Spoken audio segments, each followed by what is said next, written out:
Well, hello, my name is Randy Silva. Welcome to my channel. I've been doing various series on Christian principles. The first series I did was called The Era of the Spirit, and then I did the Pharisaical Lens, and now I'm doing a series on the church. And let's go ahead and dive in. This is part 5 of the series on the church. It's called the Reformation and Restoration movements. Just a review from last week. So we talked about major world religions. We have Christianity, Islam, Hinduism, and Buddhism. Talked about their sizes and their approximate dates of origin and how they relate to one another. Talked a little bit about the first two splits of the Christian church in 431 and 451 AD, and how they were largely over the nature of Christ. We talked about Constantine's Edict of Milan in 313 AD, which legalized Christianity. And we talked about how the errant views of the law and the nature of Christ evolved into these doctrines. The status and nature of the law of Moses morphed into things like penance and asceticism, and that's like when you forego any sort of fleshly indulgences. And deathbed baptisms, that's when you wait until you're just about to die before you get baptized so that you don't have much time remaining to sin. We talked about how the nature of Christ, the various different viewpoints of that, morphed into things like original sin, infant baptism, and predestination. And I should note that the predestination part was mostly on Christ and his mission in the early church. Predestination in terms of the human soul, the human spirit, wasn't later until the Reformation. And we talked about the Great Schism of 1054 AD, and scholars cite a combination of religious disagreements, political conflicts, and cultural differences as the major reasons, and that both of those two churches, the Eastern Orthodox and the Catholic Church, claim to be the true church going back to the apostolic era. So this is the slide that you can find on the internet, on Wikipedia and so forth. But it shows the major branches of Christianity. Here you can see these first two splits. Well, I'm kind of covering them here. There we go. See these first two splits. And then here's the Great Schism. And it only shows one schism, one split in the Eastern Orthodox Church. And it shows that one had a reunion with the Catholic Church. And then in the 16th century, we'll see that was the Reformation period, and that's where we see this upper branch in green and blue really start to expand. And then at the very top, we'll talk about this Restoration movement in the 1800s.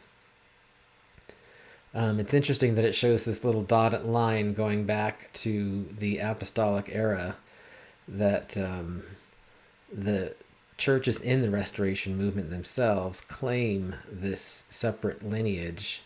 They don't claim to be some sort of a branch from Protestantism, but they also claim a lineage to the apostolic era.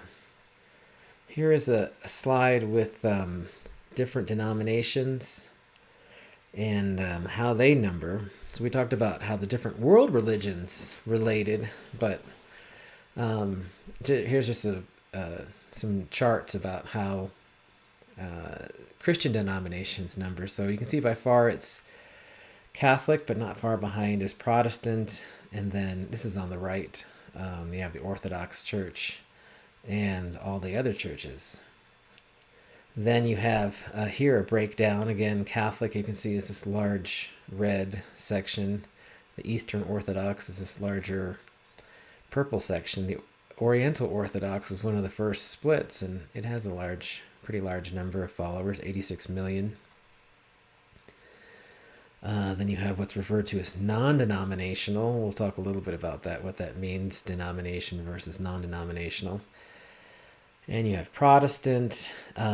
This was interesting, though. The Pentecostal churches, almost 12%, 280 million. And then all these other major Reformation Protestant denominations like Lutheran, Methodist, Baptist, Anglicans, they all have smaller sections in the 2 and 3% kind of range. So there's a review. That's more than a review. That's the review as well as a little bit more information on Christian denominations. I want to say that next week is going to be important. I really don't like a lot of history and dates and all that kind of stuff. And I wouldn't want to downplay today's video, but it is going to be more of dates and history of different churches. But next week, I'm going to try to put it all together and trace back the theological and governmental and other types of other reasons for why there were these splits over time. And sort of try to answer the question, what are we to make of all these different denominations? And also kind of try to talk about the spiritual realm. What is going on behind the scenes? Is God behind this? Is God allowing it? Is Satan behind it? Today, let's go ahead and get started. We'll start talking about the Reformation period. And the main idea is that, one, there are a lot of different churches and denominations. A lot. And it's really exploded in the last few decades, really. But in the last 2 centuries, it's really exploded. And they all have reasons why they won't meet with each other. They all have reasons why they don't merge or mend fences with other churches. And those reasons, whether they be theological, governmental, I mean church polity, so like how the church is organized. Do you have a pope? Do you have a council? Do you have autonomy? Those types of things. And there are cultural reasons.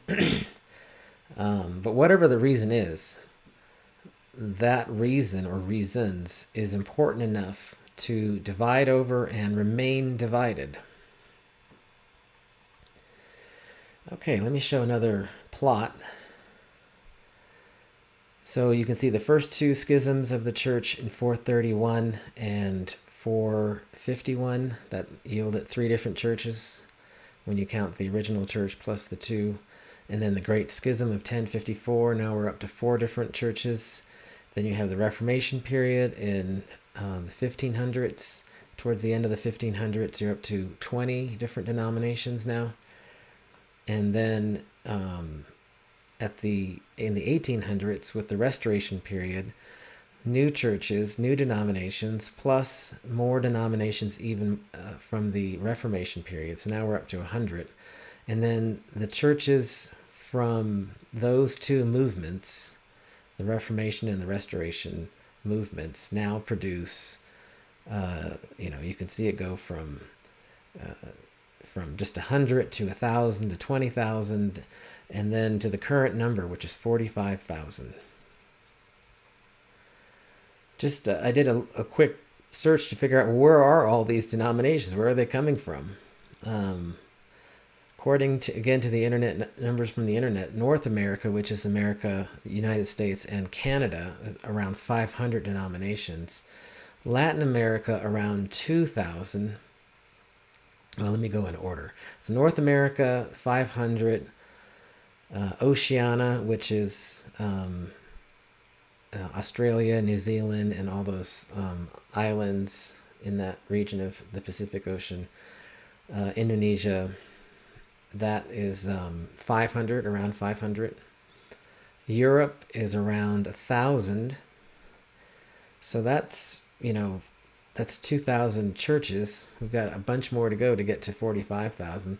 Latin America, around 2,000 different denominations. That's the Central America and South America. So then here's where the big numbers come from. Asia, and most of this is Southeast Asia, 10,000 denominations. And then Africa wins the prize. Not a prize that you want to win, I don't think, but there's 15,000 or more denominations in Africa. I don't even know how they keep track of that. So let's talk about the Protestant Reformation, or just the Reformation. What are the main reasons for it? And it began in the early 16th century, and it was driven by variety, we'll see, of theological, political, social, and economic factors. From a theological standpoint, it started with criticism of the Catholic Church. So again, the Reformation period is a splinter of the Catholic Church, not the Eastern Orthodox Church. And perhaps you are familiar with the 95 Theses of Martin Luther. But people like him criticized practices like what were called the sale of what were called indulgences, and they were seen as a corrupt and distorted view of true Christian teachings, and I agree with that. Indulgences were sold to reduce the punishment for your sins. And it was really just a way for the Catholic Church to exploit its believers for financial gain. Definitely nothing in the Bible about that at all. They also had a disagreement about the authority of scriptures. So people like Martin Luther argued that the Bible has sole authority for the Christian faith and practice, and that the Latin phrase for that, or the term for that, is sola scriptura, and that's in opposition to the authority of various councils and decisions made by the Pope and church tradition. That's the output of those councils were creeds and traditions, which then the Pope, over the centuries, the different popes would make even more statements about culture and theology. When I first started listening or reading about the sola scriptura, I was like, well, of course you got to go to the Bible. So it was important for me to realize that is a fairly modern viewpoint. Throughout the centuries, the Catholic and Orthodox churches believe more that it's the Bible plus what the various councils and popes have said. Another main area of disagreement with the reformers, like Martin Luther, was this idea of justification by faith. So it was the emphasis that salvation is by faith alone. That's sola fide in Latin. So you have sola scriptura and sola fide. And not by works through the mediation of the church. So your salvation doesn't have anything to do with what the church would do, whether you're paying it through indulgences, or this idea of purgatory, where your soul would go in limbo, was another word for it. And that's where we get the word limbo, where it's this kind of a balance of scales, kind of on the edge. And the prayers and indulgences of people who are still living could have an impact on the souls of those who had died, but weren't good enough to make it into heaven, but weren't bad enough to make it into hell. And so you can see how that could cause all kinds of theological issues. There were political reasons, though, as well, with the Protestant movement. So there was a rise of nationalism. So rather than see the countries in Europe being connected to Rome or being connected to the Pope and the Vatican, there were strengthening of the nations in Europe. You can definitely see that with the Anglican Church, where the King of England said, I want to get a divorce, and there's nothing you can say about it. I'm going to go ahead and start a new church called the Anglican Church. So that was one thing. And then you also had power struggles. So you had secular leaders. They sought to reduce the influence of the church in political matters, because even though you had your citizenship in a country, let's say in Europe, you also sort of had this virtual citizenship with the Catholic Church. And so whatever the Pope said would go. And secular leaders in those countries didn't like that. And so they supported the reformers so that they could confiscate lands and wealth that were owned by the church and reduce the power of the church in its governance. One thing that's interesting is the printing press. So the printing press was invented by Johannes Gutenberg in the middle of the 15th century. And you might have heard that the Bible was the most printed book in all the world. And it's probably going to keep that title, because now things are about the internet and what's on the internet and audiobooks and so forth. But so I think the Bible will probably keep the record as the greatest printed book.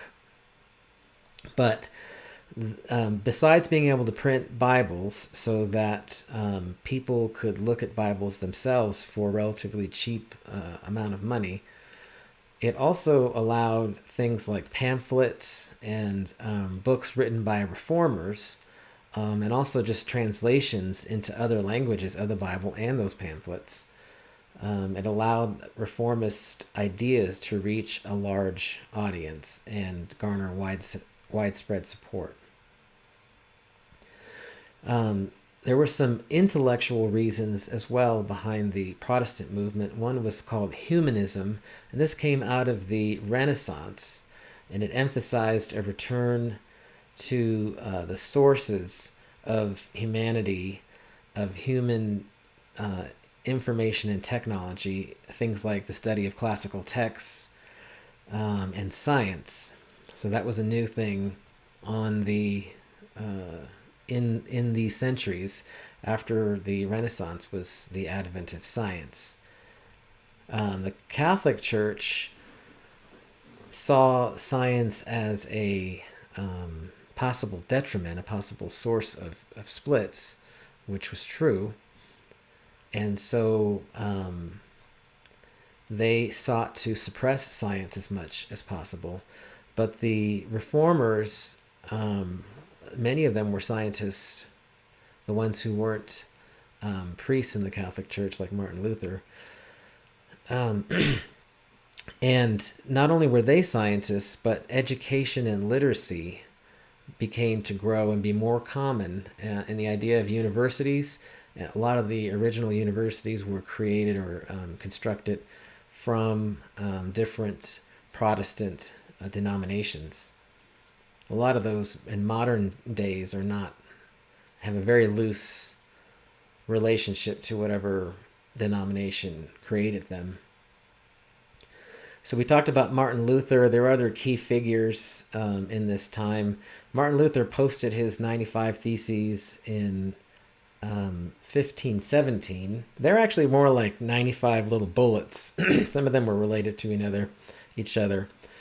But the summary of those was criticizing the sale of indulgences and other church practices, like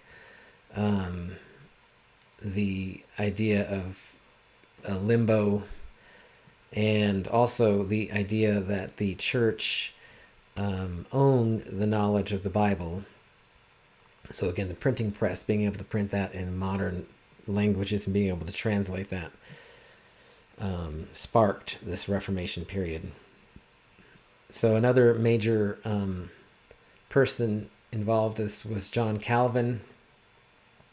His teachings further developed this Reformed theology and emphasized, now, like I was talking about in the introduction, this idea of human predestination, that people don't have free will, but God decides ahead of time throughout history who will be saved and who will not. Then there was Huldrych Zwingli. He was a reformer in Zurich, and he focused on removing the elements of the church that were not explicitly supported by Scripture. Again, that sola scriptura. Got a few minutes left. Let's talk about the Restoration movement. So the Restoration movement, it produced fewer denominations than the Reformer, the Protestant churches. So most of the denominations, I don't have the numbers, but of that 45,000, I'd be surprised if there's more than 1,000 Restoration denominations, which would claim to be non-denominational. You'd see that most of them are Reformation Protestant denominations. But nevertheless, I see the Restoration movement as very important because it went further in, I guess you'd call it theology or philosophy, than the reformer periods. So in the Reformation movement, you had churches that were started that wanted to reform ideas from the Catholic Church, but to keep most of the ideas of the Catholic Church, but change a certain number of them. With the Restoration movement, the idea was just throw them all away. Throw away the past, and let's start from scratch. Let's read the Bible, let's interpret the Bible, and figure out what God wants His church to be. And if you're in America, if you're in a church that comes from the Restoration movement, you'd probably recognize that and go, yeah, that's right, we should do that. If you're not, then you'd be like, hey, who are you to interpret the Bible on your own and come up with a new church? That's what the other churches would think. It started in the United States in the early 19th century. It was also known as the Stone Campbell movement because of those two individuals, Stone and Campbell. It was Barton Stone and Alexander Campbell, who were born in the late 1700s, but then started leading churches and coming up with their own theologies in the very early, I think the Stone movement is considered to start around 1811.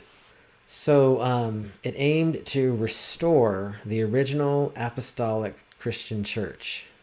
And they sought unity among all Christians by rejecting denominationalism and returning to New Testament practices.